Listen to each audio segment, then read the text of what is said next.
Now, Mr. President, just a few moments before you assume the chair, Senator Murray opened the Senate as President pro tem for the first time. Kudos, congratulations. She's a great, great member. She's chair of appropriations and now PPT, and it was a wonderful thing to see her open up the Senate for the first time as PPT. So congratulations to Murray and to all of us for having such a good President pro tem. Now, on to business. In no time at all, the House Republicans are off to the rockiest start of any new majority in recent memory.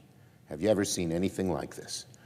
We aren't even in a month into the new Congress, and already the House GOP has shown the American people they've been consumed by chaos, paralyzed by division, and held captive by the most extreme elements of their conference.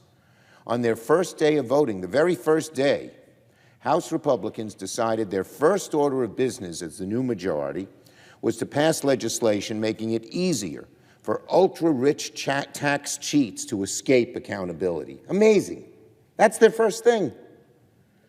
And at the same time, as they did that, they would blow a $100 billion hole in the deficit. Because according to CBO, the amount of money brought into the federal treasury by closing some of these loopholes against tax cheats, very wealthy tax cheats, would far exceed the expenditure made for the new IRS agents.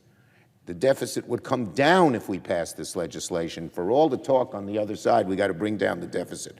Not when it comes to closing tax loopholes of the ultra-rich and corporations that paid a smaller percentage than most Americans. Wow. Apparently, cutting taxes for mega corporations and the 1% was not enough for Republicans 5 years ago. They did that in the Trump tax bill. Now they want to make things easier, even easier for tax cheats. And then, a few days later, the House Republicans doubled down on their war on women by passing measures that will undermine women's freedom of choice. Make no mistake, these bills will never see the light of day in the Senate.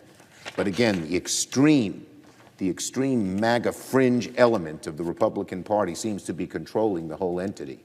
We hope that doesn't last for long. We in the Senate will serve as an inextinguishable firewall and stop the anti-women, anti-health, anti-choice bills in their tracks. So right off the bat, the House Republicans are showing us exactly whose corner they are in, the ultra-rich and the fringe elements of their party.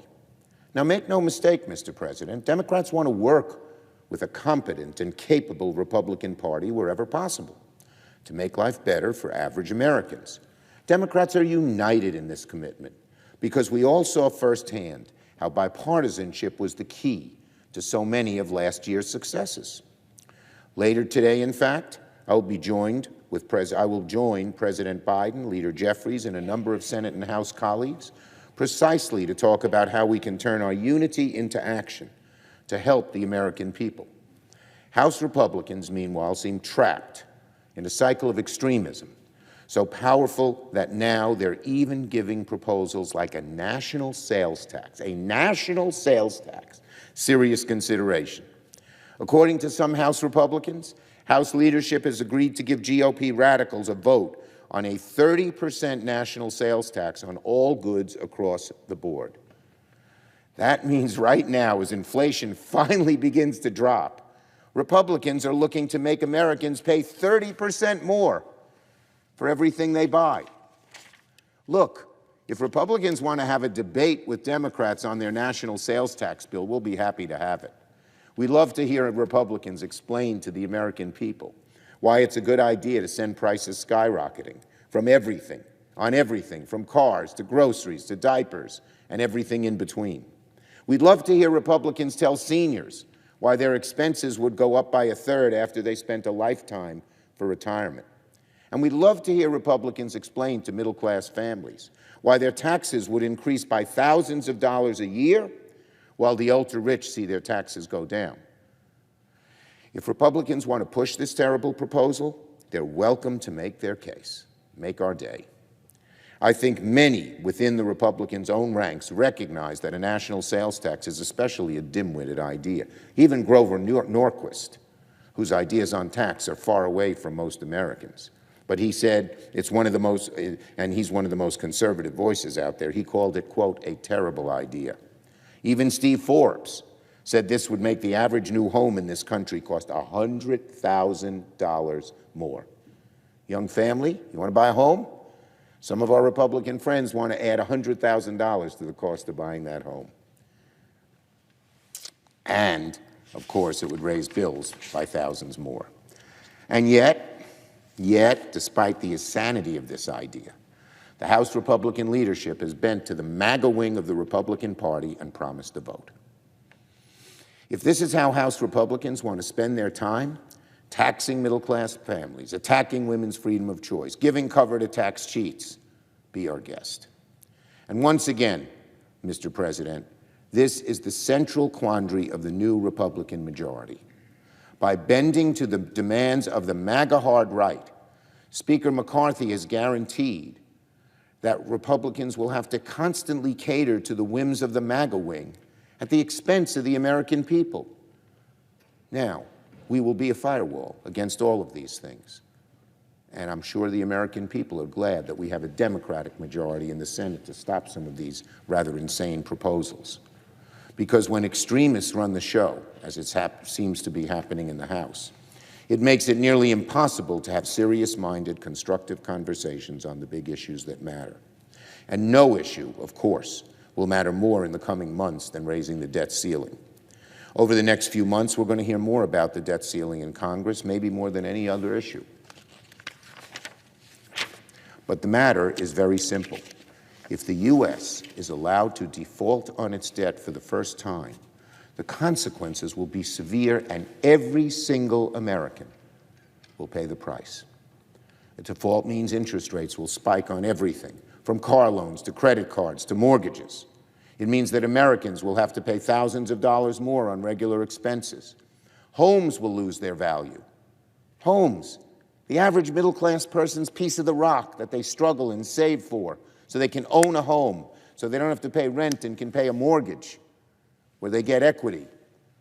Those homes will lose their value if we default, God forbid, on the debt, because mortgage rates interest soar, and that means people have less money to pay for a home, and supply and demand just says the price goes down, the value goes down. Meanwhile, the millions of Americans who have saved for retirement will see their retirement plans like 401ks lose their value, robbing retirees of their hard-earned livelihoods. So the dangers of default are not abstract. Oh no, this is not some academic argument up there in the clouds. This affects every American family, and we're going to make sure they hear all about it. The consequences are as real as they get, and the entire world is watching what we do here in Congress. But rather than work with Democrats in a productive, constructive way to raise the debt ceiling, the House GOP has immediately resorted to brinksmanship and hostage-taking. They say they will not raise the debt ceiling unless we give in to their demands for draconian spending cuts that would impact just about every American, again, in a very bad way. Well, I say to my Republican colleagues, if you want to talk about deep cuts, then you have an obligation to show the American people precisely what kind of cuts are you talking about. Are you going to hold Social Security? Are Republicans going to hold Social Security hostage in exchange for the debt ceiling, or pay raises for our troops, or support for veterans, or funding for police and fire and first responders, or Medicare funding that millions of seniors rely on? Republicans, you owe the American people answers on what you mean by spending cuts. Remember, the House rules that the GOP approved are clear. They need to bring a debt ceiling bill to the floor. Let the entirety of the House debate it and vote on it, and let the American people see and assess the cuts for themselves. So once again, to my House GOP colleagues, if you're serious about spending cuts, show us the math. Show us why you think it is worth risking a global financial crisis just to pass an extremist agenda. Because inevitably, what you're saying are cuts are vital to so many Americans, so many Americans. Being in the majority means that it won't be enough to hide behind time-worn rhetoric about wasteful spending. When it comes to the debt ceiling, the substance counts, the details count, the consequences are very, very real. And unless Republicans can resolve their own chaos and beat back their own extremism, I fear that every day that passes without action on the debt ceiling will increase the risk of default and risk the great harm it will do to the American people. And should that happen, Americans will see that the fault lies entirely in the hands of the radical GOP. I yield the floor. Note the absence of quorum.